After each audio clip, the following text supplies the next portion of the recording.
चिड़िया अपने दो बच्चे कुकू और जूजू के साथ जंगल में रहा करती थी।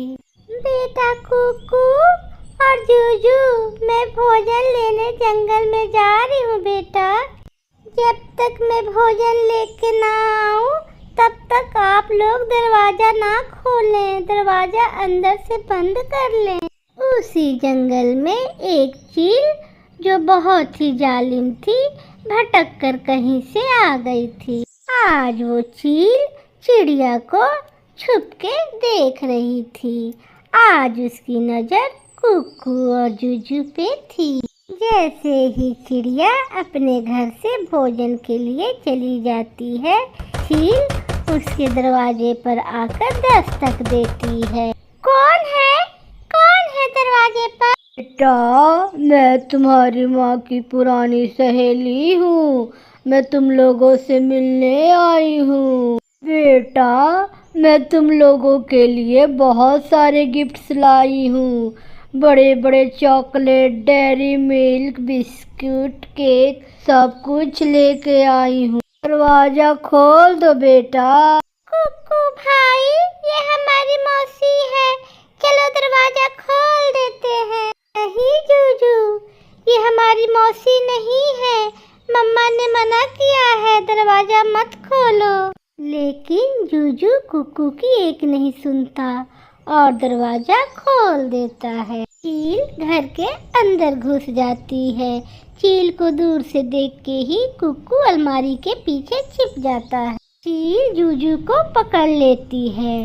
आज मैं तुझे नहीं छोड़ूंगी बच्चे, आज मैं तुझे खाऊंगी। चील आंटी, मुझे छोड़ दीजिए, मुझे मत खाइए, मुझे बहुत दर्द हो रहा है। आज तो तेरा शोरमा बना के पीऊंगी। चील जूजू को अपने गुफा में लेके जाती है। एक पेड़ पर गोरी कभी बैठी ये सब देख लेती है। जूजू, ये तो जूजू है, इसको चील ले जा रही है, ये तो इसे मार देगी, मुझे जूजू को बचाना होगा। जैसे ही चील जूजू को मारकर शोरमा बनाने वाली होती है, वहाँ गोरी कभी आ जाती है। चाची, ये आप क्या कर रहे हैं?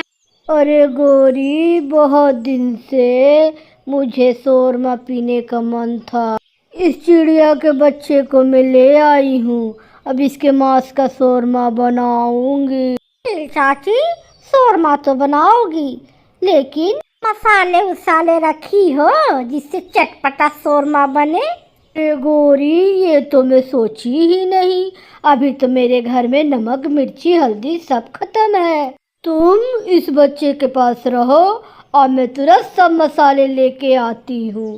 ऐसे बोलकर चील वहाँ से मसाले लाने चली जाती है। जूजू बेटा, जल्दी करो, आओ तुम मेरे साथ चलो, मैं तुम्हें तुम्हारे घर लेके चलती हूँ।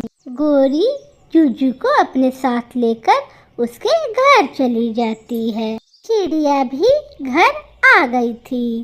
कुकू बेटा, कुकू, जूजू कहाँ है? अम्मा, आपके जाने के बाद एक चील आई थी जिसने हमें आपकी सहेली बताया अपने आप को, और मेरा बात जूजू नहीं माना, दरवाजा खोल दिया। चील उसे लेके अपने घर चली गई है, अब तक तो खा भी गई होगी।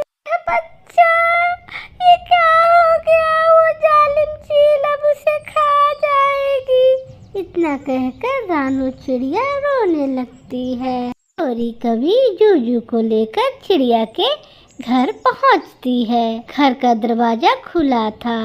गोरी कभी सीधे घर के अंदर चली जाती है। चिड़िया, ओ चिड़िया, ये लो तुम्हारा बेटा लेके मैं आ गई। ऐसे गोरी रानू को सारी बात बताती है। चिड़िया बहुत खुश होती है और अपने बच्चे को गले से लगा लेती है। मेरा बेटा जूजू कहाँ चला गया था? चील मसाले लेकर जब अपने गुफा में पहुँचती है तो ना वहाँ गोरी थी और ना ही जूजू था। चील बहुत गुस्से में आ जाती है और चिड़िया के घर चली जाती है। चील बहुत जोर जोर के चिड़िया के दरवाजे पर दस्तक देने लगती है। या ओ कमजोर चिड़िया, दरवाजा खोल। पता है ओ गोरी कवि तेरे बेटे को लेकर तेरे घर के अंदर ही है। जल्दी दरवाजा खोल, नहीं तो मैं ये दरवाजा तोड़ दूंगी और मैं तुम सबको खा जाऊंगी। हा हा हा हा, जल्दी दरवाजा खोलो। गोरी कवि और मम्मा चिड़िया बहुत डरे हुए थे, लेकिन अपना हिम्मत नहीं हारते हैं। मम्मा चिड़िया और गोरी कवि दोनों एक साथ मिलकर दरवाजा खोल देते हैं। दोनों मिलकर चील पर अपने चोंचों से हमला कर देते हैं। चील को दोनों बहुत मारते हैं। चील अपना जान बचाकर वहां से भाग जाती है। भाग गई, देखो रानो, वो चील कैसे दुमदमा कर भाग गई। हाँ गोरी बहन, अगर आज आप ना होती तो मेरा बेटा भी ना होता।